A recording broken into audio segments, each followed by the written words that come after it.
Hello, good morning friends. Myself Jatin Dave from Marsapura School and welcome all of you. We are going to continue lesson number 14, source of energy. In a previous video, we are going to discussed what is the energy, which is the energy forms, and we also discussed the classification of the source of energy. इस video को हम continue करेंगे उसी topic के साथ। हम discuss कर रहे हैं सोर्स ऑफ एनर्जी की। वहाँ पर हमने फर्स्ट वीडियो में बात करी आपसे, energy can neither be created not be destroyed. Energy is the capacity of system to perform the work and source which can provide the energy is called the source of energy. If the source should be easily available, easy to store, transport and able to do large amount of work, then it is called the good source of energy. Then what is the source of energy? There are two types of source of energy: conventional source of energy and non-conventional. Conventional source of energy, it meets the major portion of our energy requirement like the fossil fuel, biomass and wind energy. And non-conventional source of energy, it meets our energy requirement only a limited level like the solar energy, tidal energy, geothermal energy, nuclear energy, etc.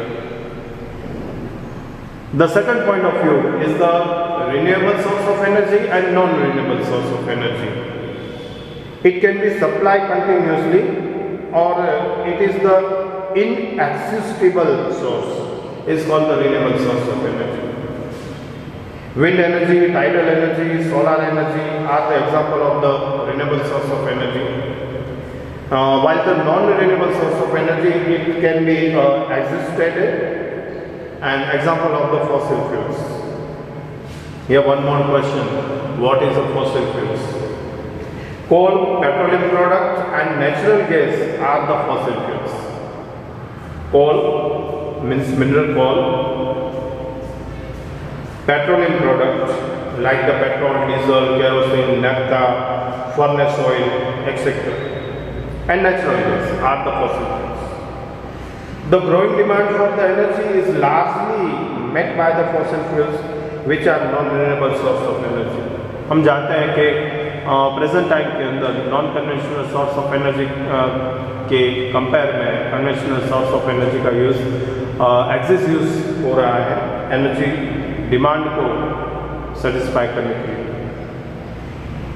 Okay, इसी बात को आगे बढ़ाते हैं। Energy comes in the different forms and one form can be converted into another. हम जानते हैं कि एनर्जी है वो अलग अलग फॉर्म्स में अवेलेबल है: sound energy, light energy, heat energy, kinetic energy, potential energy, etcetera etcetera.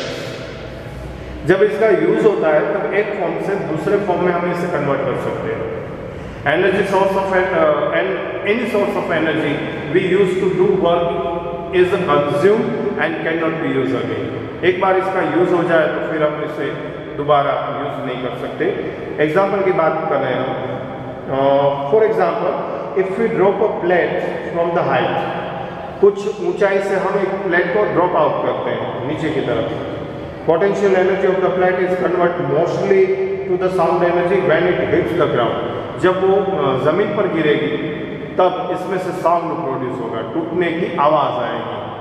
तो यहाँ पर जो प्लेट के अंदर पोटेंशियल एनर्जी थी ये कन्वर्ट हुई साउंड एनर्जी में। Most of the potential energy convert into the sound energy and this sound energy can not be use again. और ये साउंड एनर्जी है वो दोबारा यूज नहीं हो सकती।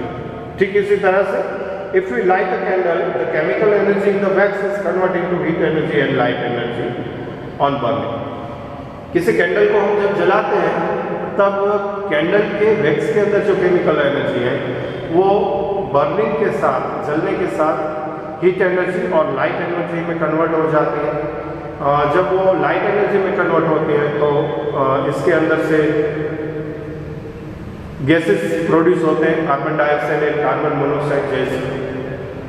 तो यहाँ पर जो टोटल एनर्जी है अवेलेबल, ये टोटल एनर्जी है sum of the heat energy and light energy is equal to the chemical energy of the wax.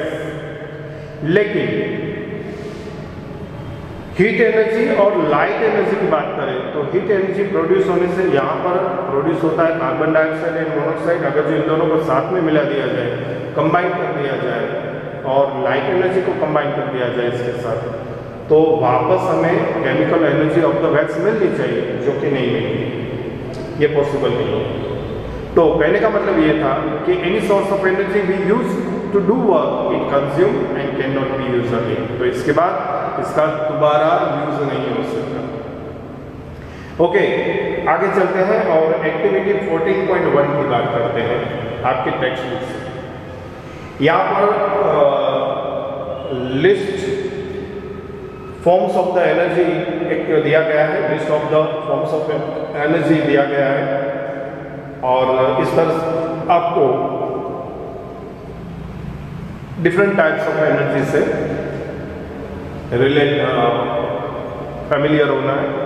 जैसे कि पहला है muscular energy, muscular energy, muscles energy, जैसे कहेंगे हम मसल्स से जो काम करते हैं, तो इसमें कौन कौन से काम आते हैं, ये किस काम में आते हैं? Muscular energy to brush, exercise, take bath, ride bicycle, ये सारे इसके यूजेस हैं। जब हम ब्रश करते हैं, एक्सरसाइज करते हैं, स्नान करते हैं या फिर बाइसिकल चलाते हैं, इन सारे कामों के लिए हमें मसल्स एनर्जी की ज़रूरत पड़ती है। दूसरी है electric energy to run the geyser, iron, uniform,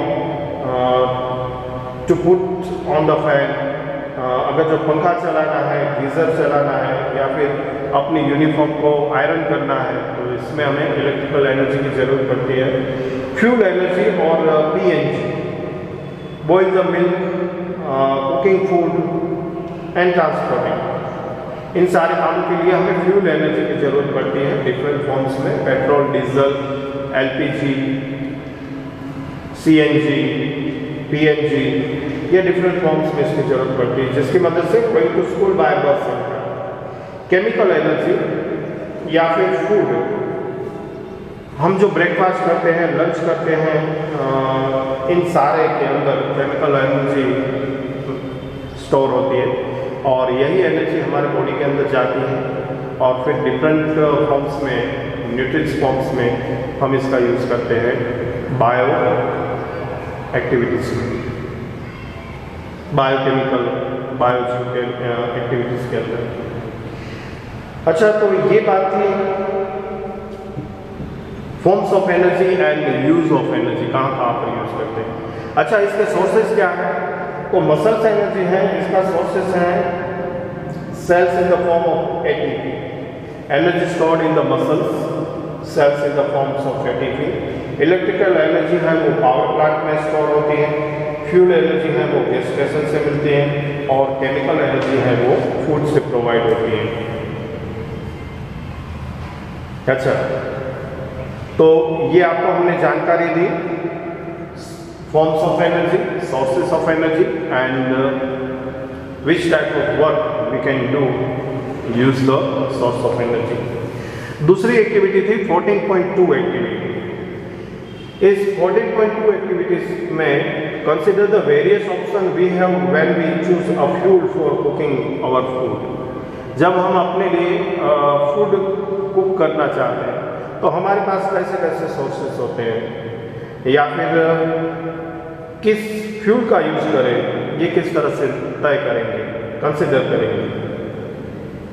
तो पहला क्वेश्चन ये था, what are the criteria your would consider when the trying the category something as the good fuel. जब गुड फ्यूल को आपको डिसाइड करना है, कंसिडर करना है, तो आप किस क्राइटेरिया से इसकी सिलेक्शन करेंगे। तो पहली बात ये कि it should be easily available, second it should be economical, ये भी बहुत इंपॉर्टेंट बात है, ये इजीली अवेलेबल होना चाहिए, इकोनॉमिकल भी होना चाहिए, हाई कॉस्ट नहीं होना चाहिए, एंड नॉट प्रोड्यूस स्मोक और ऐश, इसका यूज करने से ज़्यादा धुआं नहीं उठना चाहिए, ज़्यादा ऐश नहीं बननी चाहिए, and should have high efficiency, और पूरी क्षमता के साथ वो काम करना चाहिए, एनर्जी हमें प्रोवाइड करना चाहिए। अच्छा, दूसरी बात ये है कि कभी कभी जो सिलेक्शन होता है, ये सिलेक्शन होता है सिचुएशन के हिसाब से। मान लो कि अगर आप फॉरेस्ट के अंदर रहते हो तो आप किस एनर्जी सोर्सेज का यूज कर सकोगे, तो वहाँ पर आपको एनर्जी सोर्सेज के फॉर्म में वुड एंड ड्राई लीव्स मिलेंगे। अगर जो आप रिमोट माउंटेन विलेज या स्मॉल आइलैंड पर हो तो वहाँ पर आपको एनर्जी सोर्सेज के फॉर्म में wood, dry leaves, cow dung, cow cake का यूज करना पड़ेगा। अगर जो आप दिल्ली जैसे मेट्रोपॉलिटन सिटीज के अंदर हो तो आपको एलपीजी और पीएनजी का यूज करना पड़ेगा। एंड आप लिव 5 सेंचुरीज अगो, 5 सदी पहले चले जाओ, रिवर्स में चले जाओ। आज से 500 साल पहले अगर जो इसका यूज करते होते, आपको रिक्वायरमेंट होगी सोर्स ऑफ एनर्जी की, तो आप किसका यूज कर सकते थे? वुड एनर्जी का यूज कर सकते थे। तो यहाँ आखिर में हमारा क्वेश्चन नंबर 1 बनता है इस डिस्कस के बाद, जिसके साथ हम इस वीडियो को कंप्लीट करने जाएंगे। विच point should be consider while selecting a fuel for ourselves. जब हम अपने लिए कोई फ्यूल सिलेक्ट करते हैं तो किस बात का ध्यान रखेंगे? क्वेश्चन फिर से दोहराता हूँ, विच point should be consider while selecting a fuel for ourselves. अच्छा, कुछ बातें हमें ध्यान में रखनी है। पहली बात, how much heat does it release on burning. जब वो बर्निंग करेगी, जब वो जलेगी, तब हमारे लिए कितना हीट प्रोड्यूस करेगी, ये सबसे पहला point. How much heat does it release on burning. दूसरा, does it produce a lot of smoke. क्या वो बहुत सारा धुआं पैदा कर रही है, ये देखना होगा। Does it produce a lot of smoke. तीसरा, इज इट इजीली अवेलेबल। क्या ये आसानी से मिल सकती है? Is it easily available. चौथी बात, what are the factors which would limit our choices. हमने जो चॉइस की है, what are the factors which would limit our choices.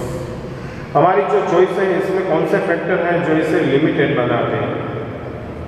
Fifth, would the fuel select also depend the work to be done.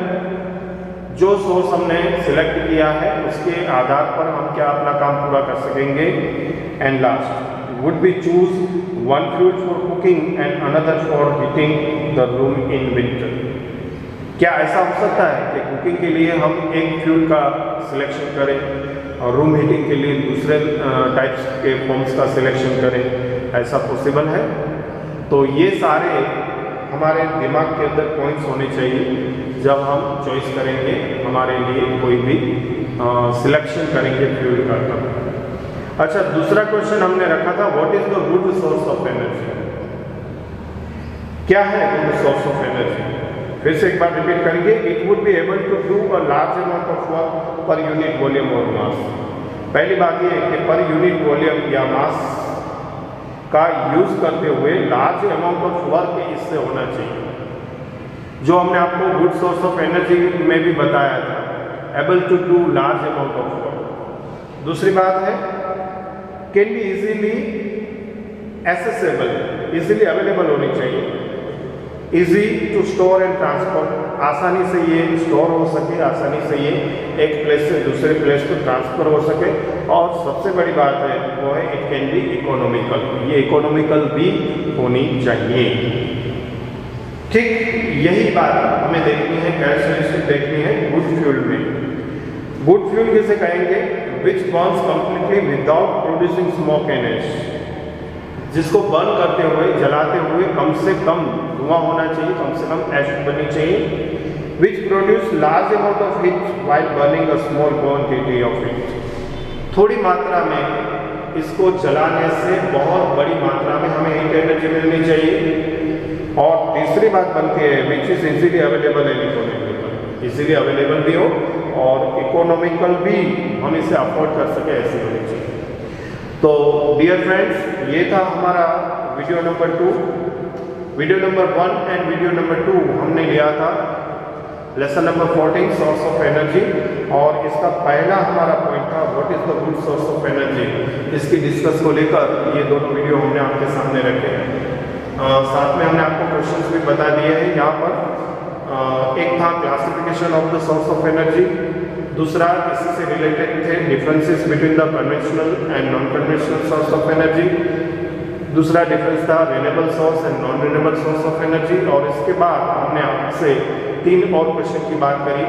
ये सारे के सारे question आपको note down करने हैं और आपकी नोटबुक में राइट डाउन करने हैं। Which point should we consider while selecting a fuel for ourselves, second what is the good source of energy, and last में जो हमने आपको बताया what is a good fuel. I hope so you understand very well. You note down all the important points and questions with its solutions. आपका धन्यवाद करते हुए, thank you very much and bye bye.